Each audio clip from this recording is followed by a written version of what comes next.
ইসলামী আন্দোলন বাংলাদেশ কুমারখালী উপজেলা শাখা কর্তৃক আয়োজিত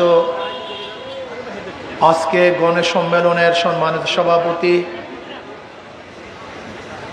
শ্রদ্ধাভাজন ওলামায়ে কেরাম, কেন্দ্রীয় নেতৃবৃন্দ, উপবিষ্ট ইসলাম প্রিয় দেশপ্রেমী ভাইয়েরা আমার, আসলে আমি দুঃখিত এবং লজ্জিত যে বাংলাদেশের 92% মুসলমান ইসলাম বুঝে না,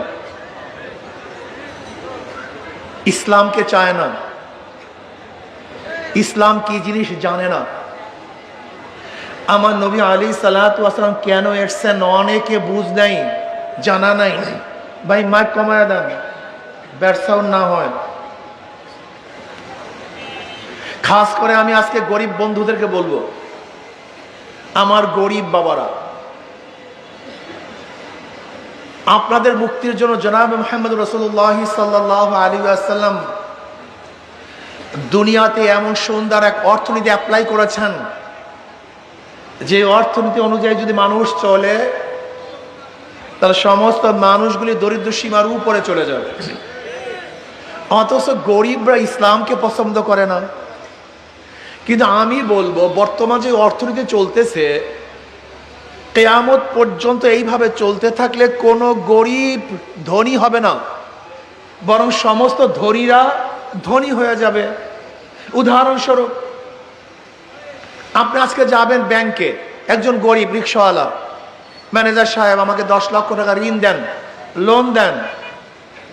ম্যানেজার সাহেব বলবে, আপনার কাছে কি মর্গেজ আছে? আপনি বলবেন, আমি গরিব মানুষ, মর্গেজ কোথায় পাবো? ম্যানেজার সাহেব বলবে, টাকা তো ধনীর জন্য, গরিবদের জন্য না। কথাটা বুঝাতে পারি না। টাকা কাদের জন্য? যার 10 লক্ষ টাকা আছে, ব্যাংক তাকে 10 লক্ষ টাকা দিবে। যাকে ব্যাংক দিছে তারই লোন মাফ হয়, তারই ইন্টারেস্ট মাফ হয়। একজন ধনী 4 বার ধনী হয়। আগেই 10 লক্ষ টাকার মালিক, ব্যাংক থেকে 10 লক্ষ টাকা দিছে, যাকে দিছে তার লোন মাফ, তারই সুদ মাফ। কিন্তু একজন গরিব 5 বার লাথি খায়। 10 লক্ষ টাকা আগের থেকে ছিল না 1 লাথি, ব্যাংক তাকে 10 লক্ষ টাকা দেয় নাই 2 লাথি, তার লোন মাফ হয় নাই 3 লাথি, তার ইন্টারেস্ট মাফ হয় না 4 লাথি। যেই গরিবকে ব্যাংক টাকা মাফ করেছে, ওই টাকাগুলি যে বাংলাদেশ ব্যাংকে থাকতো, তার অংশী হিসাবে ওই গরিব মালিক ছিল। কিন্তু বড়লোককে মাফ করার কারণে গরিবের পেটের মধ্যে আর 1 লাথি। বুঝাতে পারিনি। বর্তমানে গোটা বাংলাদেশের যেই পরিমাণের টাকা, অর্থাৎ পাবলিকের কাছে যেই পরিমাণের টাকা আছে, মাত্র 20-25 ফ্যামিলির কাছে, 20-25 ফ্যামিলির কাছে এই পরিমাণের টাকা। আপনি কি বুঝেন? শুধু সালমান এফ রহমান শেয়ার বাজার থেকে আত্মসাৎ করেছে 50,000 কোটি টাকা। 1-2 টাকা না। এই গরিবদের খবর নেই। আপনারা বলেন, এই অর্থনীতি চলতে থাকে কিয়ামত পর্যন্ত, একজন রিক্সাওয়ালা ঠেলাওয়ালা কোনোদিন ধনী হতে পারবে? সুযোগই তো নেই, প্রসেস নেই, পদ্ধতি নেই। শুধু ধনী হবে, গরিব গরিব থাকবে। আমি চ্যালেঞ্জ দিলাম, এখানে যারা দাঁড়ানো আছেন, এরকম হাজারো, 50 বছর আগেও যে অবস্থা, আজও একই অবস্থা। 50 বছর আগেও যে ভিক্ষুক, আজও একই ভিক্ষুক। 50 বছর আগে যে ঠেলাওয়ালা, রিক্সাওয়ালা, কুলি মজদুর, আজও একই কাজ করতেছেন। আপনার কোনো পরিবর্তন নেই। কিন্তু যাদেরকে ভোট দেন, আঙ্গুর ফলে কলা গাছ নয়, বট গাছ হয়ে যায়। বর্তমানে পুঁজিবাদী অর্থনীতি ধনীকে ধনী বানায়, গরিবকে গরিব বানায়। ইসলামী অর্থনীতি কি? ইসলামী অর্থনীতি হলো গরিবদেরকে ধনী বানায় দেয় আর বড়লোকদের ভারসাম্য সৃষ্টি করে। বিশ্বাস হয় না? ইসলামের গোটা অর্থনীতি গরিবদের জন্য। যাকাত কাদের জন্য বলেন? ফিতরা কাদের জন্য? ওশর কাদের জন্য? দান কাদের জন্য? মানত কাদের জন্য? সবই তো গরিবদের জন্য। ইসলামের গোটা অর্থনীতি গরিবদের জন্য। কারণটা কি? আপনার গজল শুনছেন না জীবনবার? আমার নবী গরিবও ছিলেন, মনে আছে? কি বলেন তো? আমার নবী যেহেতু আমার নবী গরিব ছিলেন, গরিবের মর্ম তিনি জানেন, ক্ষুধার যন্ত্রণা তিনি জানেন, ক্ষুধার যন্ত্রণা কি জিনিস, বস্ত্রহীন মানুষের অবস্থা কি তারা জানেন। আমার নবী জানেন এতিমদের অবস্থাটা কি। এর জন্য জনাব মুহাম্মদ রাসূলুল্লাহ সাল্লাল্লাহু আলাইহি ওয়াসাল্লাম গোটা অর্থনীতি গরিবদের জন্য, গোটা অর্থনীতি গরিবদের জন্য। আমি বিশ্বাস করি যদি ইসলামী অর্থনীতি অ্যাপ্লাই করা হয় তাহলে আগামী 5-10 বছর পরে বাংলাদেশের সমস্ত গরিবরা দরিদ্র সীমার উপরে চলে যাবে, সবাই দরিদ্র সীমার উপরে চলে যাবে। কিন্তু কি অবস্থা, আমাদের অবস্থাটা হলো এই, আমাদের গরিবরা ইসলাম বুঝে না।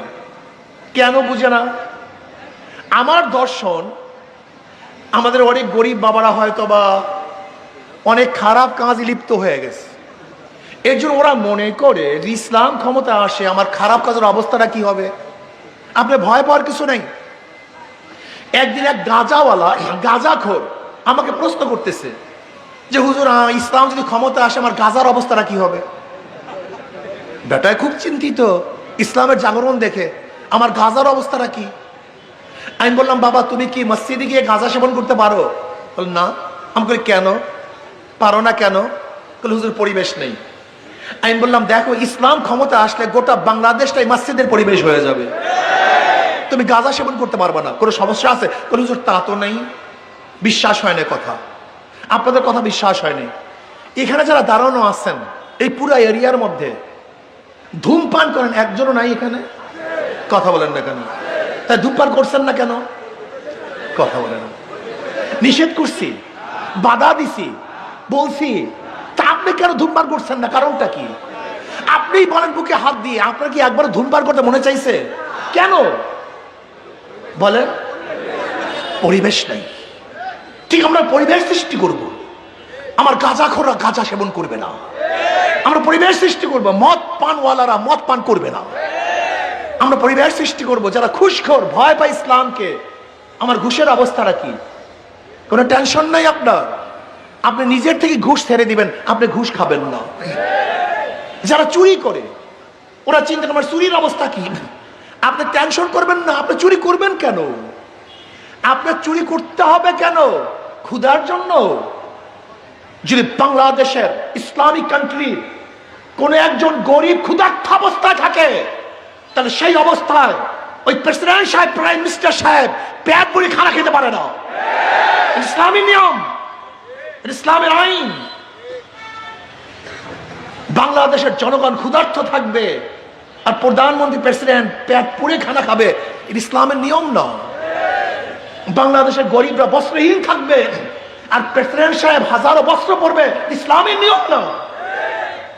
বাংলাদেশের জনগণ খোলা আকাশের নিচে থাকবে আর প্রেসিডেন্ট সাহেব এসির মধ্যে থাকবে, এটা ইসলামের কানুন না। আপনি কি ভেবেছেন ইসলাম যদি ক্ষমতা আসে আপনার চুরি করতে হবে? কেন চুরি করতে হবে? আপনার ঘরে ঘরে আপনার টাকা পৌঁছে যাবে, আপনার প্রাপ্তি পৌঁছে যাবে, আপনি চুরি করবেন কেন? চুরি করার প্রয়োজন নেই। কিন্তু আমাদের অনেকের সমস্যা, যেহেতু অভ্যাস খারাপ, কারণ যদি ইসলাম ক্ষমতায় আসলে আমার সমস্যা হয়ে যাবে। আপনি ভুল বলতেছেন। আমাদের অনেক মানুষ দাড়ি কাটে, অনেকে ভাবি ইসলাম আসলে মনে হয় আমাকে ঘাড় ধরে দাড়ি রাখাবে। বিয়াকুব নাকি আপনি? আপনি মসজিদে ঢুকেন, ইমাম সাহেবকে বলছে যে দাড়ি ছাড়া তুমি মসজিদে ঢুকতে পারবে না। তাই মসজিদ সবচেয়ে পবিত্র জায়গা, সেখানে যদি আপনাকে বাধা সৃষ্টি না করে তাহলে গোটা রাষ্ট্রের মধ্যে আপনাকে বাধা দিবে যে দাঁড়িয়ে খেতে আসতে হবে। এটা কেমন কথা বললেন? আমরা আগেই বলেছি ইসলাম এমন একটা কানুন, একটা নিয়ম যেখানে মানুষগুলো এমনি ভালো হয়ে যায়, বিশ্বাস হয় না। আচ্ছা বলেন তো অন্য অন্য সংগঠনের এবার জনসভা হলে মারামারির অবস্থাটা কেমন হতো? এই সামনে কে বসবে এর জন্য কয়েক দফা ভালো হয়েছে, চেয়ার নিয়ে ফেঁকাফেঁকি হইতো, কথা ঠিক না? ফুল দিয়া নিয়ে মারামারি হতো, কথা ঠিক না? কিন্তু দেখেন তো অবস্থাটা কি, এখানে হাজারো সাধারণ মানুষ, সর্বস্তরের মানুষ। কি বুঝলেন? যাদের অনুষ্ঠানের মধ্যে বিশৃঙ্খলতা হয় তারা দেশকে সুশৃঙ্খল করতে পারে না, আর যাদের অনুষ্ঠান সুশৃঙ্খল তারা এই দেশকে সুশৃঙ্খল করতে পারে। ভাইরা আমার, আমি আশ্চর্য হয়েছে আমার গরিব বন্ধুদেরকে তাকায়া। এ গরিব বাবা, ইসলাম তোমাদের জন্য আসছে, আমরা তোমাদের কথা বলি, তোমরা আমাদেরকে পছন্দ করো না কেন? মা করে মেয়ে মেয়ে, আর মেয়ে করে জানি কি আমি বলবো না। মা করে জিজি আর জিজানি কি কি। আমরা তোমাদের জন্য তোমাদের পাশে দাঁড়াতে চাই, তোমার খেদমত করতে চাই। কেন করতে চাই বলো তো? শোনো, তোমাদের কাছে যে লিডার এরকম বক্তব্য দেওয়ার জন্য আসে, তাদেরকে বলবো আপনি চ্যালেঞ্জ দিয়ে বলেন আপনার রক্তের মধ্যে হারাম আছে কিনা। আর আমরা চ্যালেঞ্জ দিয়ে বলবো রক্তের মধ্যে হারাম নাই, এক ফুটে হারাম রক্ত নাই। আমরা এই বাংলাদেশে হারাম মুক্ত করতে পারবো। আর যাদের আগাগোড়া সব জায়গায় হারাম, তারা বাংলাদেশকে হারাম মুক্ত করতে পারবে না। ওদেরকে প্রশ্ন করেন, তোর হাতের মধ্যে জুলুমের রক্ত নেই, খুনের রক্ত নেই, অত্যাচারের কোনো অবস্থা নাই, সাপ নাই, বলতে পারবে? যে লিডারদের হাতের মধ্যে জুলুমের সাপ, হাতের মধ্যে রক্ত, খুনের রক্ত, জুলুম, অত্যাচার, অবিচার, তারা দেশকে জুলুম মুক্ত করবে কিভাবে আমাকে বলুন তো? মাথা কি খারাপ হয়েছে আপনার? প্রিয় ভাইয়ার আমার জনগণ বাবারা, একটু কথা শুনেন, মনে বড় দুঃখ। আপনি দেখেছেন আওয়ামী লীগ অনেক উন্নয়ন করেছে, কিন্তু পালাতে বাধ্য হয়েছে কেন বলেন তো? জুলুম, অত্যাচার, অবিচার, চুরি, ডাকাতি, লুটপাট, ধর্ষণ। কিন্তু আজকেও যারা 5ই আগস্টের পরে লুট করতেছে, খুন করতেছে, ধর্ষণ করতেছে, শুধু ধর্ষণ করে না, কলিজা ফেটে যায়, স্বামীকে বেঁধে রেখে বাংলাদেশি স্ত্রীকে ধর্ষণ করবে, এটা বাংলাদেশের মানুষ আর দেখতে চায় না। চাঁদা না দেওয়ার কারণে মা সামনের থেকে যুবককে তুলে নিয়ে হত্যা করবে, বাংলাদেশের মানুষ আর দেখতে চায় না। বাংলাদেশের মানুষ আর দেখতে চায় না অত্যাচার, অবিচার, দখলদারি, চাঁদাবাজি, লুট, তরাস, অন্যায়, অবিচার না। জুলাই আগস্টের আন্দোলন করেছিলাম, বৈষম্য বিরোধী আন্দোলন করেছিলাম। বাংলাদেশের মানুষ শান্তি পাবে, মুক্তি পাবে।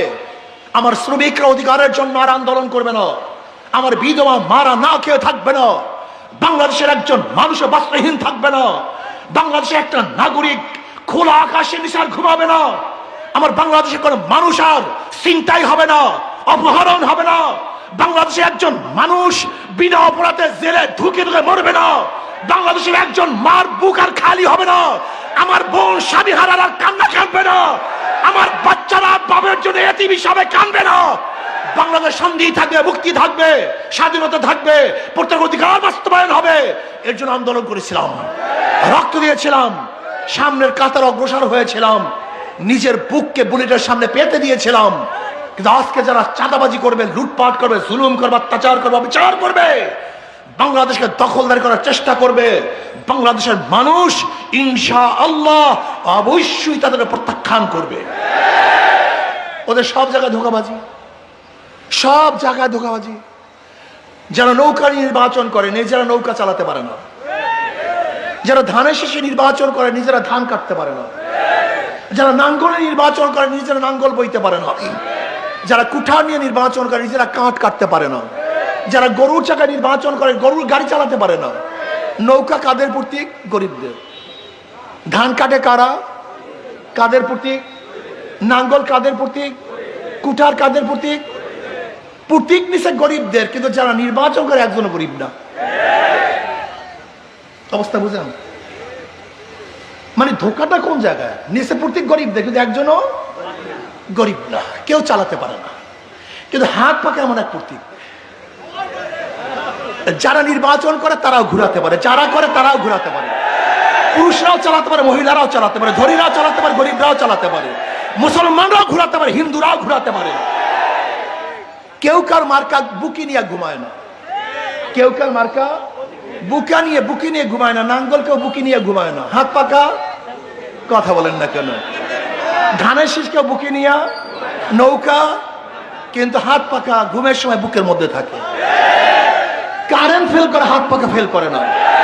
হাত পাকা সবাইকে শান্তি প্রদান করে।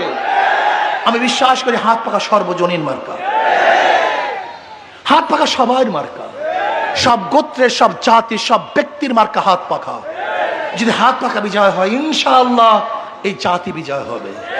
হাত পাকা বিজয় হয়ে দেশ বিজয় হবে, ইসলামী আন্দোলন বাংলাদেশ বিশ্বাস করে।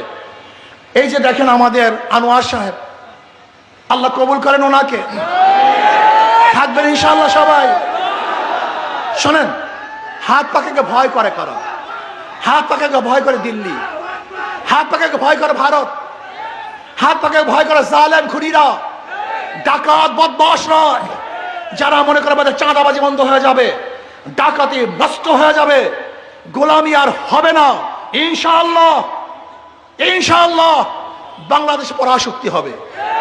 আজকে হোক কালকে হোক বাংলাদেশ পরাশক্তি হবে। এই খেটে খাওয়া মানুষগুলি নিজেদের মাথার ঘাম পায়ে ঝরানো টাকা দিয়ে আমরা বিমান কিনবো, রকেট কিনবো, আধুনিক অস্ত্র কিনবো, বাংলাদেশ গোটা দুনিয়ার মধ্যে পরাশক্তি হবে। কার মাথার নিচে, কার পায়ের নিচে বাংলাদেশের মানুষ মাথা রাখবে না ইনশাআল্লাহ। না, এই চিন্তা কার মধ্যে নেই, জীবন গোলামি, শুধু গোলামি। মাথা উঁচু করার চিন্তা কার মধ্যে নেই, শুধু গোলামি করার চিন্তা। কিন্তু এবার আমি ইনশাআল্লাহ আমরা মাথা উঁচু করব। কি রাজি আছেন ইনশাআল্লাহ আপনারা সবাই? কি টাকা দেব না ইনশাআল্লাহ? আমরা সরকারি ফান্ডে, সরকার যদি আহ্বান করে আমরা এই অস্ত্র ক্রয় করব, আমরা এই আধুনিক ড্রোন ক্রয় করব, টাকা নাই, বাংলাদেশের মানুষ না খেয়ে সরকারি ফান্ডে টাকা প্রদান করবে, বাংলাদেশকে গোটা দুনিয়ার মধ্যে পরাশক্তি হিসেবে প্রমাণ করবে ইনশাআল্লাহ। কি রাজি আছেন ইনশাআল্লাহ? সব মার্কা দেখা শেষ, হাত পাখার বাংলাদেশ ইনশাআল্লাহ সব দেখেছি, এবার হাত পাখার। রাজি আছেন ইনশাআল্লাহ? শোনেন, যাদেরকে পরীক্ষা করছেন আর পরীক্ষা করার দরকার নেই। আওয়ামী লীগকে বহুত পরীক্ষা করছেন, ফেল করে ভারতে বাক্স। এই বিএনপিকে বারবার পরীক্ষা করেছেন, আর পরীক্ষা নেওয়ার দরকার নেই। কিন্তু আমরা একবার পরীক্ষা দেইনি, একটাবার পরীক্ষা নেন না, একটাবার পরীক্ষা দেওয়ার সুযোগ দেন। যদি ভালো রেজাল্ট না করি আর দ্বিতীয়বার হলে ঢুকবো না, পরীক্ষা দেওয়ার জন্য আসবো না। একটাবার ইসলামকে সুযোগ দেন, ইসলামকে ক্ষমতায় নেন, বোঝার চেষ্টা করুন। যাদের কথা এবং কাজের মিল আছে তারা এই দেশকে শান্তি দিতে পারবে, আর যাদের কথায় কাজে মিল নাই তারা দেশকে শান্তি করতে পারবে না। কাজে আল্লাহ আমাদের সবাইকে, গরিব দেখি মেহনত মানুষ সবাইকে ঐক্যবদ্ধভাবে বাংলাদেশে কোরআন ও সুন্নাহর আইন বাস্তবায়নের মাধ্যমে এ দেশকে কল্যাণময় করুক, সবাইকে শান্তির ব্যবস্থা করুক, সবাইকে স্বাধীন করে দেব, প্রত্যেক অধিকারকে বাস্তবায়ন করার তৌফিক আল্লাহ আমাদের সবাইকে দান করুক। আল্লাহুম্মা আমিন।